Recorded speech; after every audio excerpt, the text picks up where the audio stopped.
ನಗರದಲ್ಲಿ ಕೊಂಚ ದಿನಗಳ ಕಾಲ ಬಿಡುವು ಕೊಟ್ಟಿದ್ದ ಮಳೆ ಇವತ್ತು ಬೆಳಗ್ಗಿನಿಂದಲೇ ಧಾರಾಕಾರವಾಗಿ ಸುರಿದಿದೆ. ಮುಂದಿನ ದಿನಗಳಲ್ಲಿ ಕರಾವಳಿ ಪ್ರದೇಶದಲ್ಲಿ ಭಾರೀ ಮಳೆಯಾಗಲಿದೆ ಅಂತ ಭಾರತೀಯ ಹವಾಮಾನ ಇಲಾಖೆ ಮುನ್ಸೂಚನೆ ಕೊಟ್ಟಿದೆ.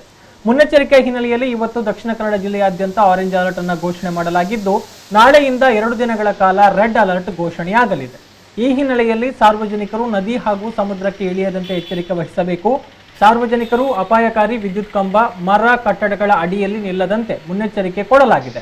ಜಿಲ್ಲೆ ಹಾಗೂ ತಾಲೂಕು ಮಟ್ಟದ ಎಲ್ಲ ಅಧಿಕಾರಿಗಳು ತಮ್ಮ ತಮ್ಮ ಕೇಂದ್ರ ಸ್ಥಾನದಲ್ಲಿ ಇರುವಂತೆ ಸೂಚನೆ ಕೊಡಲಾಗಿದೆ. ಎಲ್ಲ ಪಿಡಿಒ ಹಾಗೂ ಗ್ರಾಮ ಲೆಕ್ಕಾಧಿಕಾರಿಗಳು ತಮ್ಮ ಗ್ರಾಮ ಪಂಚಾಯತ್ ವ್ಯಾಪ್ತಿಯಲ್ಲಿ ಸನ್ನದ್ಧರಿದ್ದು ಯಾವುದೇ ವಿಪತ್ತು ಸಂಭವಿಸಿದಲ್ಲಿ ತಕ್ಷಣ ಸ್ಪಂದಿಸಿ ಮೇಲಧಿಕಾರಿಗಳಿಗೆ ತಿಳಿಸುವಂತೆ ಜಿಲ್ಲಾಧಿಕಾರಿಯವರು ಪ್ರಕಟಣೆಯಲ್ಲಿ ತಿಳಿಸಿದ್ದಾರೆ. ಇನ್ನು ದಕ್ಷಿಣ ಕನ್ನಡ ಜಿಲ್ಲೆಯಲ್ಲಿ ಸುರಿದಂತಹ ಮಳೆಯಿಂದಾಗಿ ಮಂಗಳೂರಿನ ಕೆಲವು ಪ್ರದೇಶಗಳು ಜಲಾವೃತಗೊಂಡಿದ್ದವು. ಮಂಗಳೂರಿನ ಕೊಟ್ಟಾರ ಚೌಕಿಯಲ್ಲಿ ಮಳೆಯಿಂದಾಗಿ ಕೃತಕ ನೆರೆ ಉಂಟಾಗಿ ವಾಹನ ಸವಾರರು ಪರದಾಡುವಂತಹ ಪರಿಸ್ಥಿತಿ ನಿರ್ಮಾಣವಾಗಿತ್ತು.